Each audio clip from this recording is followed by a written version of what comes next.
जय हिंद। स्वागत है आप सभी का अपने इस YouTube चैनल में।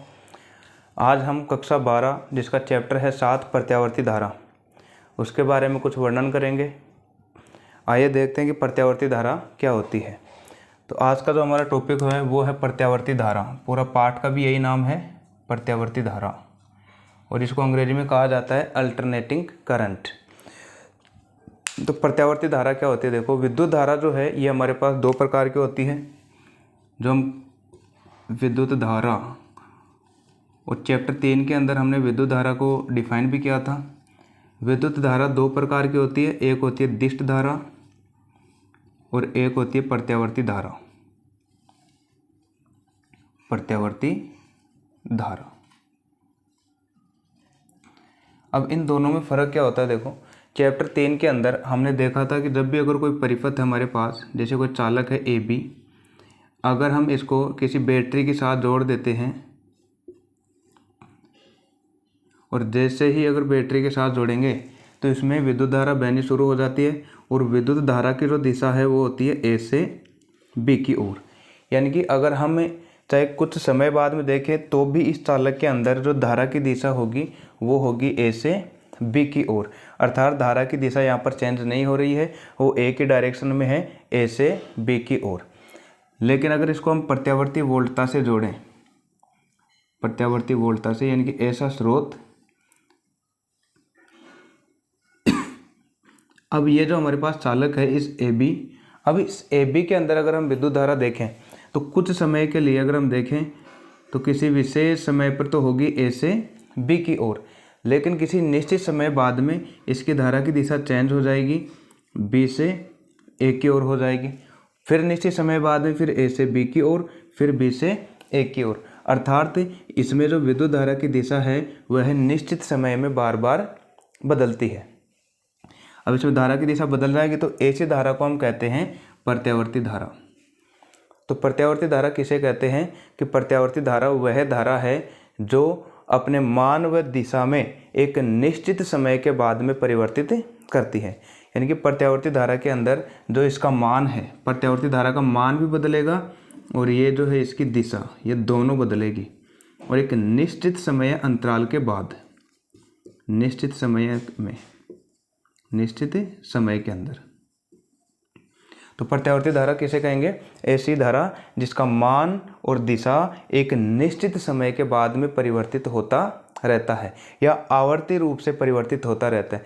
आवर्ती का मतलब हो गया क्रम से। जैसे अगर 1 सेकंड में अगर इसकी धारा ए से बी की ओर है तो अगले 1 सेकंड के अंदर इसमें बी से ए की ओर होगी, फिर आगे वाले 1 सेकंड के अंदर ए से बी की ओर होगी, तो आगे आने वाले 1 सेकंड में इसमें धारा की दिशा होगी बी से ए की ओर। यानी कि निश्चित समय अंतराल के बाद या किसी निश्चित समय में धारा की दिशा बदल रही है, लेकिन धारा की दिशा के साथ साथ इसका मान भी बदलता रहता है। मान लो अगर कोई धारा है, अगर ये जैसे इसकी दिशा भी बदल रही है, पहले इसका मान 1 एम्पियर है, फिर मान लो ये 2 एम्पियर हो गया, और फिर 2 एम्पियर से वापस नीचे आ गया 1 एम्पियर, फिर 0, फिर 1। तो इस तरीके से इसका मान भी क्या होता रहता है? बदलता रहता है। यानी कि दिशा के साथ साथ इसके मान में भी परिवर्तन होता है निश्चित समय में। ऐसी धारा को हम कहते हैं प्रत्यावर्ती धारा। तो प्रत्यावर्ती धारा किसे कहेंगे? ऐसी धारा जिसका मान और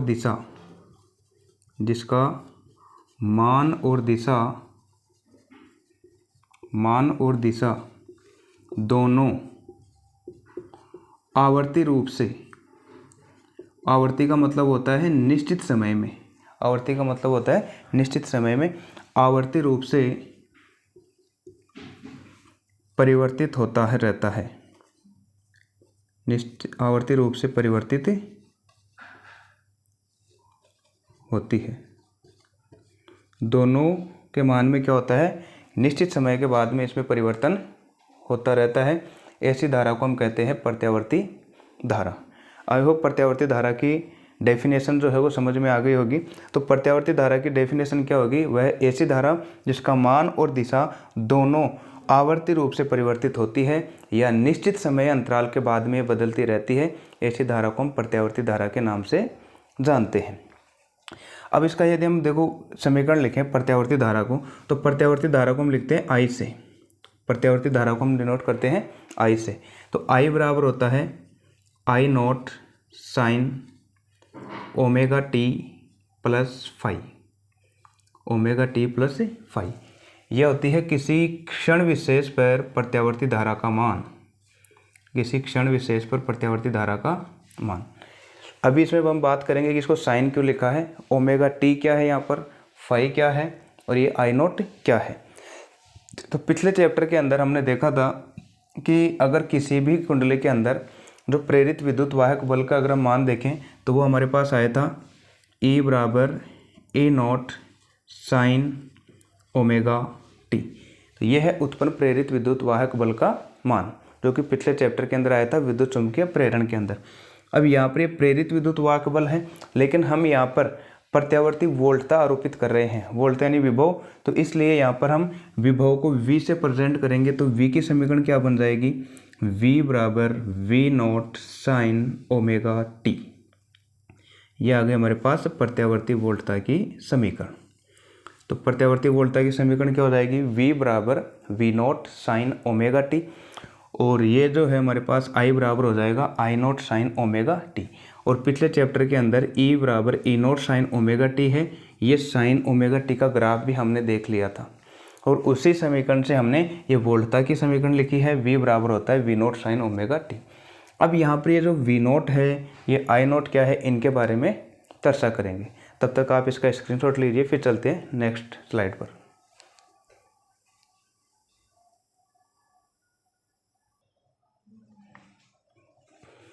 अब हमारे पास ये जो धारा का समीकरण है, ये I बराबर आई नॉट साइन ओमेगा टी, यह वास्तव में क्या होती है, धारा का तात्क्षणिक मान, यानी कि किसी क्षण विशेष पर जो धारा का मान होता है वो होता है हमारे पास I बराबर आई नॉट साइन ओमेगा टी। यह है धारा का तात्क्षणिक मान, धारा का तात्क्षणिक मान, धारा का तात्क्षणिक मान। और इसको हम प्रेजेंट करते हैं I बराबर आई नॉट साइन ओमेगा टी से। यहाँ पर जो हमको ये आई नॉट दिख रहा है, आई नॉट, ये आई नॉट क्या है, यह है हमारे पास धारा का शिखर मान, धारा का शिखर मान, अधिकतम मान जिसको भी बोल सकते हैं। तो धारा का शिखर मान होता है, धारा का शिखर मान, धारा का शिखर मान। और ये जो ओमेगा है, ओमेगा ये है हमारे पास कोणीय आवर्ती, ओमेगा क्या है, कोणीय आवर्ती। तो इसको हम प्रेजेंट करते हैं कोणीय आवर्ती, कोणीय आवर्ती। और ये जो फाई है, ये है कला, फाई को हम कहते हैं कला। हो सकता है शायद अभी इनमें आपको समझ में नहीं आ रहा होगा, लेकिन अभी ग्राफ के अंदर सब कुछ समझ में आ जाएगा। तो I बराबर होता है I not sine omega t plus phi, और वैसे वोल्टता का जो समीकरण है वो है V बराबर V not sine omega T. अब इसी तरीके से ये जो V नॉट है, V नॉट ये क्या हो जाएगा हमारे पास, यह हो जाएगा वोल्टता का शिखर मान। इसमें I के लिए हमने धारा का शिखर मान बोला है, वैसे ही इस V नॉट को हम बोलेंगे वोल्टता का शिखर मान। और फिर यहाँ पर हमने जैसे बोला है जो ओमेगा है वो है कोणीय आवर्ती, वैसे ही वोल्टेज के अंदर जो ओमेगा है वह भी होती है कोणीय आवर्ती। टी है इसमें किसी क्षण विशेष पर लगने वाला समय, और ये जो फाई है वो है कला। अब ये जो हमको लास्ट में दिख रहा है, इन दोनों में कोण में जो अंतर है, कोण में जो अंतर आएगा इसी को हम बोलते हैं कला बोलते हैं। तो आइए अगर इसका हम ग्राफ बनाएं तो ग्राफ कैसे बनेगा। अगर विद्युत धारा के लिए ग्राफ बनाएं, विद्युत धारा के लिए ग्राफ, तो साइन का ग्राफ क्या होता है, साइन का ग्राफ 0 से शुरू होगा, पहले कुछ इस तरीके से ऊपर जाएगा और फिर ये नीचे आता है और फिर वापस ये ऊपर आता है। तो इस तरीके से साइन का ग्राफ आता रहेगा। तो ये जो साइन है, तो साइन का ग्राफ आ गया ये। मान लेते हैं किसी क्षण विशेष पर या t बराबर 0 समय पर जो धारा का मान है वो हमारे पास है 0, धारा का मान है 0। ये है एक चक्कर की बात। पिछले चैप्टर में हम अच्छे से देख चुके हैं कि ये जो यहाँ से लेकर यहाँ तक हो गया वो हो गया हमारे पास एक चक्कर, और एक चक्कर को हम कैपिटल T से व्यक्त करते हैं, एक चक्कर को कैपिटल T से व्यक्त किया जाता है। कैपिटल T यहाँ पर हो गया एक चक्कर। आधे चक्कर में कितना होता है, T/2, आधे चक्कर में कितना होता है T/2। और इससे भी आधे चक्कर की अगर हम बात करें, ये होता है T/4, ये होता है T/4। और अगर इन दोनों समय के हम बीच की बात करें T/2 और T, ये होता है 3T/4, 3T/4।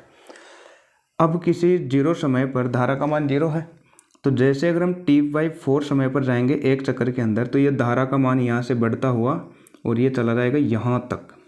तो धारा का मान यहाँ पर हो गया सर्वाधिक, धारा का मान हो गया सर्वाधिक। और जहाँ धारा अधिक तक होती है उसको हम लिखते हैं I0 से, उस धारा को हम लिखते हैं I0 से। यानी कि यहाँ से जो धारा का मान सबसे अधिकतम हो गया ये वाला, यानी कि T/4 पर समय का मान हो, इसमें धारा का मान हो गया I0। और जैसे अगर हम आगे जाएं तो आधे चक्कर के बाद में वापस धारा का मान यहाँ पर हो जाता है 0, आधे चक्कर में 0। और फिर जैसे 3T/4 पर जाते हैं तो यहाँ पर धारा का मान फिर से अधिकतम हो जाता है।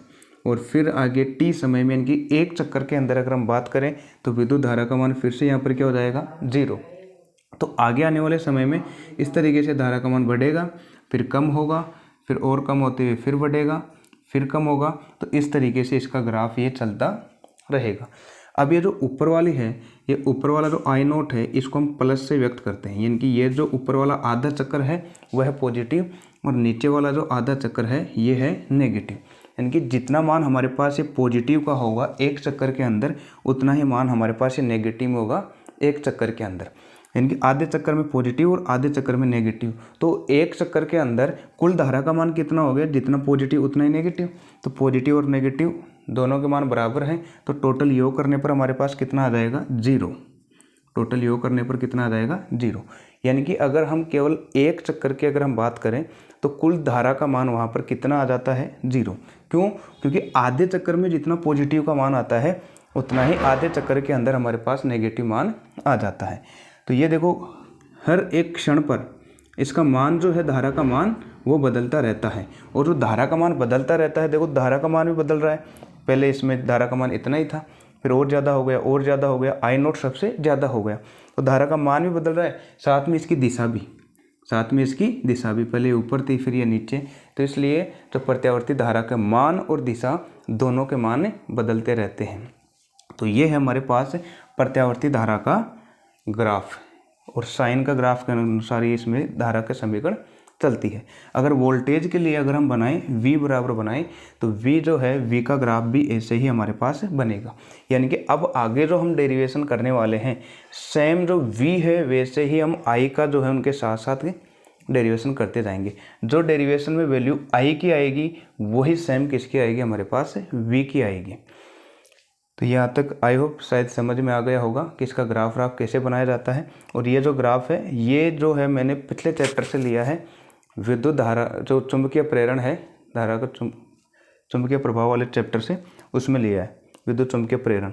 और T/4 है। अगर इसको हम एंगल के रूप में लिखें, एंगल के अंदर हमको पता है कि एक चक्कर के अंदर 360 डिग्री का कोण बनता है। एक चक्कर के अंदर 360 डिग्री का कोण बनता है। 360 को हम लिखते हैं 2π से, क्योंकि पाई का मान 180 होता है। तो 2π का मान कितना होगा, पाई का मान अगर 180 डिग्री होते हैं तो 2π का मान हो जाता है हमारे पास से 360 डिग्री। यानी कि एक चक्कर के अंदर ये यहाँ तक जो एंगल है वो है हमारे पास 360 डिग्री। कितना है 360 डिग्री। आधे चक्कर में यहाँ पर कितना होगा 90 डिग्री हो जाएगा। सॉरी, यहाँ पर आधे चक्कर के अंदर हो जाएगा 180। कितना हो जाएगा 180। और इससे भी आधे में यहाँ पर कितना हो जाएगा 90 डिग्री पर, और इसमें हो जाएगा 270 डिग्री पर। ये एंगल के रूप में है। तो कला में अगर हम देखेंगे आगे जो ग्राफ बनाएंगे कि कला में अंतर है क्या, तब तक हम इसको सिर्फ इतना ही जानेंगे कि ये जो हमारे पास साइन के बाद में जो लिखा हुआ है उसको हम बोलते हैं कला। कला में अंतर कितना है, यानी कि जैसे अगर ये 90 डिग्री पर जा रही है, वोल्टेज भी अगर 90 डिग्री पर जा रही है, दोनों साथ साथ जा रही है, तो इनकी कलाओं में अंतर कितना हो गया 90 डिग्री माइनस 90 डिग्री अर्थात 0। कितना आ गया कला में अंतर 0। यदि अगर इनकी कला में हम अंतर निकालें तो कितना आएगा, इस ω_t + φ में अगर ω_t को घटा देंगे तो φ आ जाएगा इनमें कला में अंतर। इसको बोलते हैं कलांतर। क्या बोलते हैं इसको, कलांतर भी बोलते हैं। यानी कि इनका जो कोण है उनमें अंतर कितना है। आई होप यहाँ तक समझ में आया होगा। अब हम क्या करते हैं कि आगे अगर हमको धारा का कुल मान तो पता चल गया, एक चक्र के लिए 0 होता है, लेकिन अगर हम इसको प्रूफ करना चाहें तो इसको हम औसत मान लेते हैं, ठीक है। क्योंकि हम किसी क्या करते हैं कि अगर एक एक क्षण पर तो निकाल नहीं सकते, लेकिन एक चक्कर के लिए अगर हम इसका औसत मान निकालें तो वो कितना आना चाहिए हमारे पास, 0। वो कितना आना चाहिए, 0। तो अब हम देखते हैं कि एक चक्कर के लिए जो औसत मान है वो 0 कैसे आता है। इसके लिए हम डेरिवेशन देखेंगे। पहले तो हम देखेंगे प्रथम आधे चक्कर के लिए, वो भी धनात्मक वाले के लिए। फिर इसी में एक डेरिवेशन देखेंगे ऋणात्मक अर्ध चक्कर के लिए, और फिर इसी में हम डेरिवेशन देखेंगे एक पूर्ण चक्कर के लिए। तब तक आप यहाँ तक स्क्रीनशॉट लीजिए, फिर चलते हैं आगे।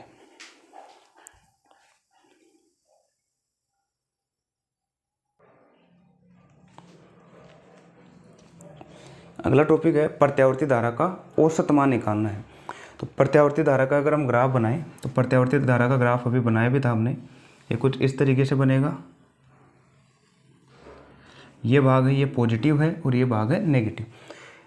प्रथम धनात्मक अर्ध चक्कर के लिए, प्रथम धनात्मक अर्ध चक्कर के लिए तो आधा चक्कर ये होगा।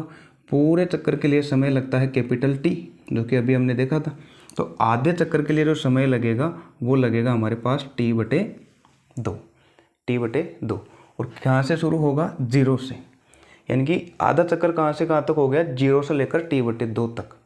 इसकी हमको डेरिवेशन निकालनी है कि 0 से लेकर t/2 समय के अंदर धारा का औसत मान कितना आता है। औसत मान को हम आई एवरेज से भी लिखते हैं और कई जगह हमको ये आई बार से भी मिल सकता है, आई बार से भी मिल सकता है। तो धारा का औसत मान होता है हमारे पास, धारा का औसत मान। तो जब भी अगर धारा का हम औसत मान निकालेंगे तो इसका फॉर्मूला क्या होगा कि जो धारा का समीकरण है किसी क्षण विशेष पर, जो कि अभी हमने देखा था धारा का समीकरण है, उसका समय के सापेक्ष हम निकालेंगे समाकलन, समय के सापेक्ष समाकलन। और ये जो धारा है यानी कि कितने समय में धारा का मान कितना होगा, तो ये हमारे पास समाकलन हो गया। कहाँ से लेकर कहाँ तक निकाल रहे हैं हम, 0 से लेकर t/2 तक। ये ज़रूर ध्यान रखना है कि प्रथम अगर अर्ध हम चक्कर ले रहे हैं धनात्मक वाला तो समय कहाँ से कहाँ तक जाएगा, 0 से t/2 तक। तो इसकी लिमिट रखेंगे 0 से t/2 तक। और औसत मान क्या होता है, औसत का मतलब हो गया कि हमारे पास जितनी जो राशियाँ होती है उनका योग और बटे राशियों की संख्या। और यहाँ पर जो हम औसत निकालेंगे कि कितने समय में धारा का मान कितना होगा और बटे उसमें लिया गया समय का अंतराल। तो यहाँ पर समय अंतराल कितना होगा हमारे पास, अगर हम समय अंतराल की बात करें, समयांतराल, तो समय अंतराल कहाँ से कहाँ तक हो गया, यानी कि t/2। समय में अंतर कितना है, t/2 - 0, यही तो है समय, t/2 - 0, t/2 - 0। तो ये आ गया हमारे पास समय अंतराल। तो इसका फॉर्मूला क्या बन जाएगा, आधे चक्कर के लिए आई एवरेज बराबर समाकलन करेंगे 0 से लेकर t/2 आई इंटू dt, और बटे में हमारे पास हो जाएगा t/2। आधे चक्कर के लिए कितना हो गया, t/2। अब धारा का जो समीकरण होता है वो होता है हमारे पास, धारा का समीकरण अभी हमने देखा था, I बराबर साइन ओमेगा टी, I बराबर I0 साइन ओमेगा टी। अच्छा, एक बार के लिए फाई जो है, फाई को हम 0 मान लेते हैं कि फाई अभी हमारे पास कालांतर कितना है, 0। तो धारा का समीकरण क्या बन जाएगा, I बराबर I0 साइन ओमेगा टी। तो अब हम क्या करते हैं इस आगे कि ये जो I का मान है हमारे पास किसी क्षण पर I0 साइन ओमेगा टी, तो I की जगह में क्या रख दूंगा, I बराबर रख दूंगा I0 साइन ओमेगा टी। तो अगर इसमें मैं I एवरेज निकालूंगा तो I एवरेज बराबर क्या आ जाएगा, समाकलन आ जाएगा 0 से t/2 आ जाएगा, I इंटू डी टी। आई का मान कितना है, साइन ओमेगा टी, तो मैं यहाँ पर रख दूंगा sign omega t into d T. अच्छा, ये तो ऊपर ही रखा है बटे, और इसमें जो समय अंतराल है वो है t/2। सॉरी, यहाँ पर I0 रह गया, I0 भी है, I बराबर क्या है, I0 sign omega t into d T. अब यहाँ से यदि हम देखें तो I एवरेज बराबर क्या आ जाएगा, यहाँ पर I0 जो है वो शिखर मान है, ये कांस्टेंट राशि होती है, तो I0 तो आ जाएगा बाहर, I0 आ गया बाहर, बटे ये t/2 है, t/2 को भी मैं I0 के अगर डिवाइड में लूँगा तो ये आ जाएगा t/2। समाकलन बच गया हमारे पास 0 से लेकर t/2 sign omega t into d T. यानी कि जो समाकलन होगा वो साइन ओमेगा टी का होगा, टी के सापेक्ष और 0 से लेकर t/2। अब मैथ वाले जो होते हैं बच्चे, उनके लिए तो ये आसान होता है sign omega t into d t का समाकलन करना, लेकिन बायोलॉजी वालों के लिए थोड़ी सी यहाँ पर दिक्कत हो जाती है, क्योंकि जो मैथ है उनकी थोड़ी कमज़ोर होती है। तो सबसे पहले हम देखते हैं sign omega t into d t का हम समाकलन कैसे करते हैं। अगर हम समाकलन करें साइन थीटा का, यदि हम समाकलन करते हैं साइन थीटा का, तो साइन थीटा का जो समाकलन होता है वो होता है हमारे पास माइनस का कोस थीटा। कितना होता है? माइनस का कोस थीटा। ध्यान रखना, साइन थीटा का समाकलन होता है माइनस का कोस थीटा। अब यहाँ पर भी ध्यान देना, साइन के बाद में सिर्फ थीटा है और यहाँ पर डी थीटा है, तो कितना आएगा? माइनस का कोस थीटा। यदि अगर हमारे पास साइन के थीटा हो, साइन के थीटा हो इंटू डी थीटा हो, तो इसका समाकलन क्या होगा? अगर साइन के थीटा है तो इसका क्या हो जाएगा? माइनस का कोस के थीटा, माइनस का कोस के थीटा। लेकिन यहाँ पर क्या था कि थीटा के साथ कुछ नहीं था, यहाँ पर है थीटा के साथ के। और जब भी अगर हम समाकलन करते हैं और थीटा के साथ में गुणा के साथ जो भी होता है वो राशि आ जाती है नीचे, तो के कहाँ जाएगा? नीचे। तो साइन के थीटा इंटू डी थीटा का क्या हो जाएगा? माइनस का कोस के थीटा अपॉन के। इसी तरीके से sign omega t into d t का, ये टी के सापेक्ष हो रहा है, तो sign omega t into d t का क्या हो जाएगा? ये हो जाएगा, साइन का क्या होता है? माइनस कोस, तो ये आ जाएगा हमारे पास माइनस का कोस ओमेगा टी। लेकिन यहाँ पर टी के साथ ओमेगा है, टी के साथ ओमेगा है। मैंने क्या बताया था? अगर जिसका समाकलन हो रहा है, यहाँ थीटा था, यहाँ पर थीटा, यहाँ पर टी है, यहाँ पर टी के साथ ओमेगा है, तो इसकी तरह जैसे के नीचे आया था तो ओमेगा भी कहाँ जाएगा? नीचे। तो ये हो जाएगा समाकलन minus sign omega t into d t का क्या हो जाएगा? माइनस का cos omega t upon omega. तो मैं आगे यहाँ पर लिख रहा हूँ इसको, आई एवरेज बराबर आ जाएगा, आई एवरेज बराबर, ये देखो t/2 है, 2 तो ऊपर आ जाएगा, t नीचे रह जाएगा, 2i0 हो जाएगी, 2i0 upon T, 2i0 upon T. Sign omega t into d t का अगर समाकलन करेंगे तो कितना आएगा? माइनस का, कोष्टक में आएगा माइनस का cos omega t upon omega. लेकिन यदि लिमिट की बात करें, लिमिट है इसकी 0 से t/2, तो लिमिट भी कितनी आ जाएगी? 0 से t/2, ये आ गई इसकी लिमिट। अब ये जो माइनस है इसको मैं बाहर ले रहा हूँ, ओमेगा है, ओमेगा भी यहाँ पर एक बार कांस्टेंट राशि है, इसको भी बाहर लूँगा, तो ये नीचे तो हो जाएगा ओमेगा टी और इधर आ जाएगा माइनस, तो minus 2i0 upon T omega. तो आई एवरेज बराबर क्या आएगा यहाँ से? माइनस का 2i0 upon T into omega, और कोष्टक में रह गया कोस ओमेगा टी, और इसकी जो है लिमिट 0 से t/2। अब यहाँ पर जो t है, इस t की जगह हमको रखना है पहले तो t/2 और माइनस 0 लिमिट रखनी है, लिमिट रख देंगे। आई एवरेज बराबर माइनस का 2i0 अपॉन टी ओमेगा, ऐसे की ऐसे कोष्टक cos omega t, small t की जगह पहले तो रखो कैपिटल t/2, फिर माइनस लगाओ, फिर वापस कोस लगाओ, फिर ओमेगा, और फिर t की जगह करो 0, क्योंकि जब भी अगर हम लिमिट रखते हैं तो अपर लिमिट रखकर माइनस कर देते हैं लो लिमिट। अपर यहाँ पर t/2 है, t के सापेक्ष करें तो t/2 माइनस है, फिर t की जगह 0। अब यहाँ से हमारे पास क्या हो जाएगा? देखो, आपने अगर कक्षा 11 के अंदर पढ़ा होगा कि जो ओमेगा होता है, ओमेगा बराबर वो होता है 2π/t, ओमेगा बराबर 2π/t, यानी कि जहाँ ओमेगा है उसकी जगह हमको क्या रखना है? 2π/t होता है। ये कक्षा 11 की बात है, ये आपको याद रखना पड़ेगा। ओमेगा बराबर होता है 2π/t, क्योंकि ओमेगा जो है वैसे कोणीय आवर्ती जो होती है वो 2πn होती है। ओमेगा बराबर क्या होता है? 2πn, या 2πf से भी जिसको लिखा जाता है 2πn। और ये जो है आवर्ती, ये आवर्तकाल का उल्टा होता है, तो n बराबर होता है 1/t, तो ओमेगा बराबर क्या हो जाएगा? 2π/t हो जाएगा, क्योंकि n बराबर होता है 1/t। तो ओमेगा का मान 2π/t रखना है, तो आई एवरेज बराबर क्या आ जाएगा? माइनस का 2i0 अपॉन, ये t था, सॉरी यहाँ पर t है, t ओमेगा, ओमेगा की जगह कितना रखना है? 2π/t, 2π/t, कोष्टक बंद, कोस ओमेगा, फिर से ओमेगा आ गया, इसकी जगह रखना है 2π/t। ध्यान रखना मैंने सिर्फ इस ओमेगा की जगह 2π/t रखा है, तो ये 2/2 अलग है आगे, इसको मैं अलग रखूँगा t/2। आगे है minus cos omega into 0, omega को 0 से गुणा करने पर ये कोस 0 हो गया, कोस 0। अब यहाँ पर अगर यदि हम ध्यान से देखें, ये t से t जो है ये कैंसिल हो जाएगा, ये 2 से 2 भी कैंसिल हो जाएगा, इधर ये जो t है वो इस t से कैंसिल हो जाएगा, ये जो 2 है इस 2 से कैंसिल हो जाएगा। तो आई एवरेज जो हमारे पास आएगा वो आएगा माइनस का I0/π। बाहर तो सिर्फ हमारे पास ये रह गया माइनस का I0/π कोष्टक, इधर रह गया कोस पाई माइनस कोस 0। कोस पाई का मान कितना होता है? कोस पाई का मान हम बार बार पढ़ चुके हैं, फर्स्ट चैप्टर के अंदर भी फ्लक्स में हम पढ़ चुके हैं। I0/π, कोस पाई का मान होता है -1, कोस पाई का मान होता है -1, ये आपको याद रखना पड़ेगा। कोस पाई का मान होता है -1। कोस 180 डिग्री होता है, कोस 180 डिग्री का होता है -1, तो -1 फिर है माइनस, और कोस 0 का मान होता है 1।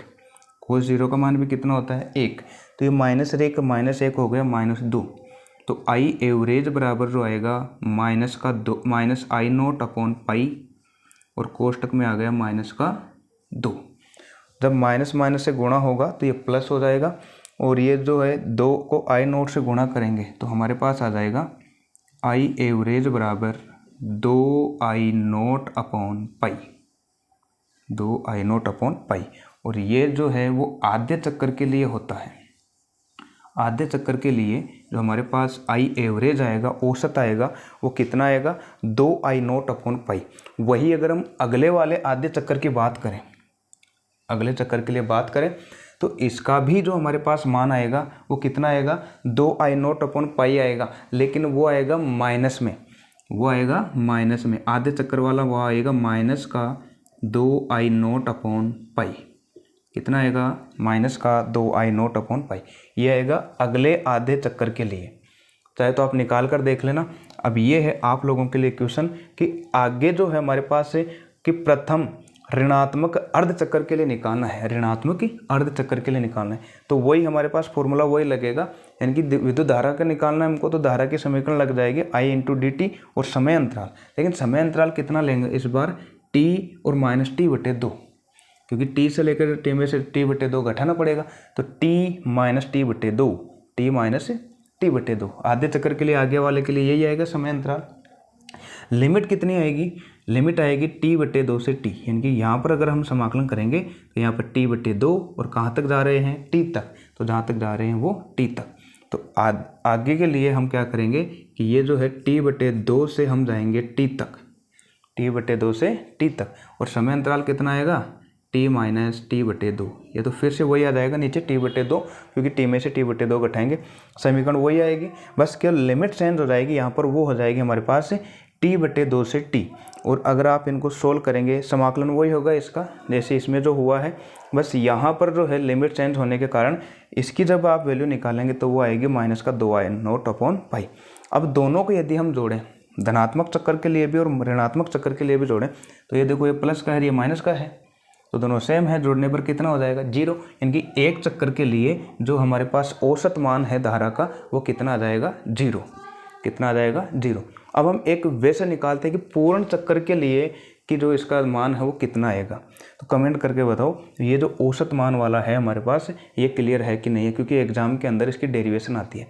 या तो धारा का औसत मान क्या आ जाती है, या इसका आ जाता है वर्ग माध्य मूल मान का। वर्ग माध्य मूल मान क्या होता है ये हम आगे देखेंगे, लेकिन ये औसत मान वाला जो है वो पहले आप बताओ क्लियर है कि नहीं है। अगर क्लियर है तो आप स्क्रीनशॉट ले लीजिए, फिर चलते हैं आगे नेक्स्ट स्लाइड पर।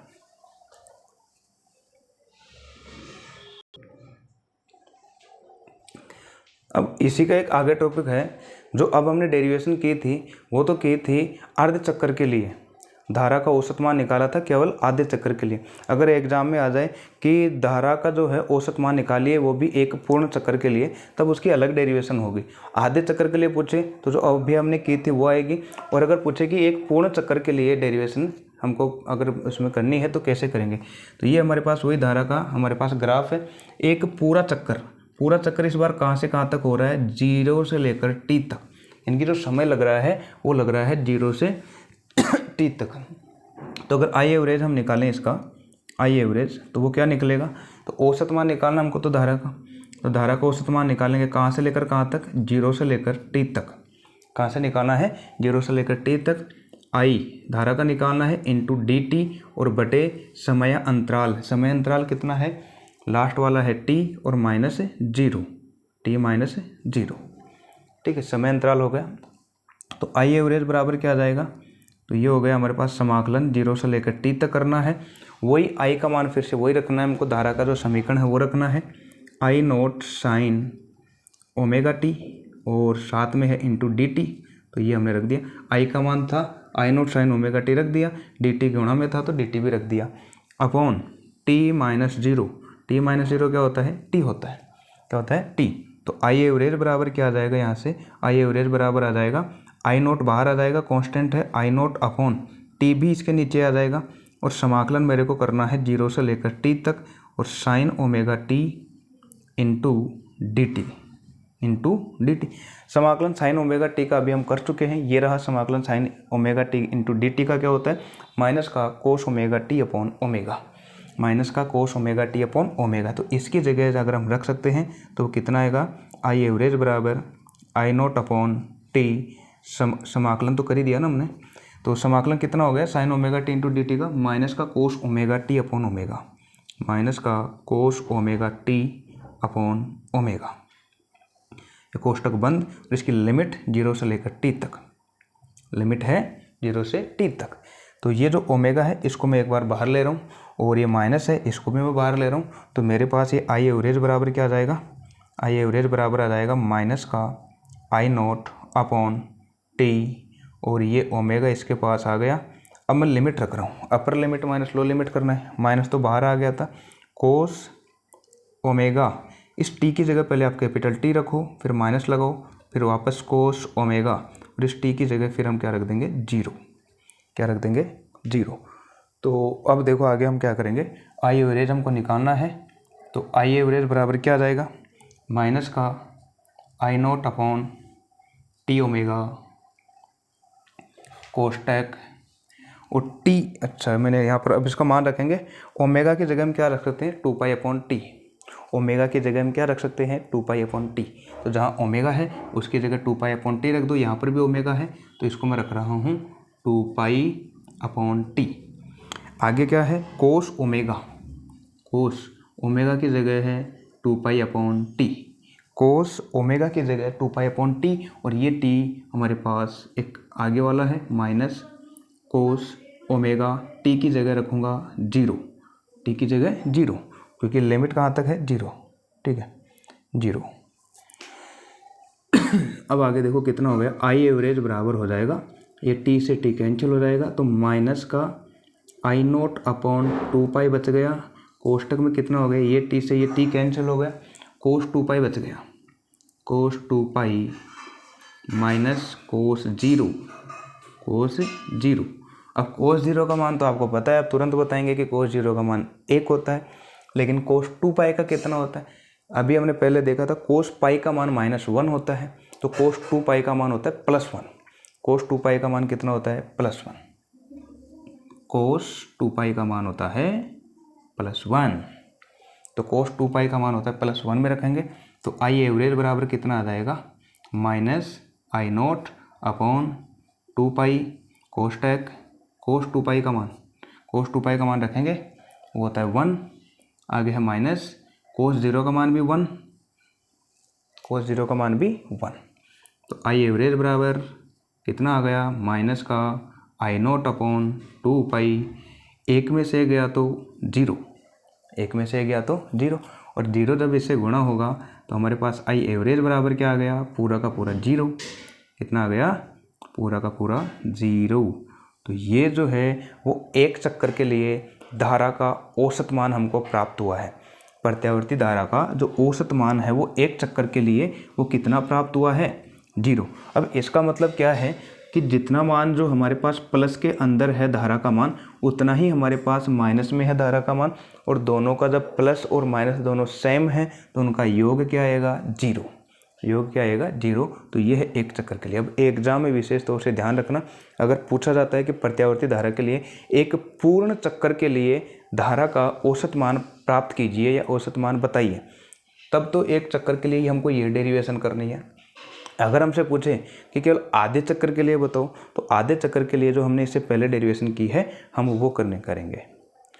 तो आज के लिए हम सिर्फ इतना ही देखेंगे, लेकिन कमेंट करके ज़रूर बताइएगा कि ये जो यहाँ तक हमने देखा वो क्लियर है कि नहीं है। और फिर हम कल देखेंगे कि धारा, प्रत्यावर्ती धारा का वर्ग माध्य मूलमान क्या होता है। और मिलते हैं नेक्स्ट वीडियो में, तब तक के लिए जय हिंद, धन्यवाद।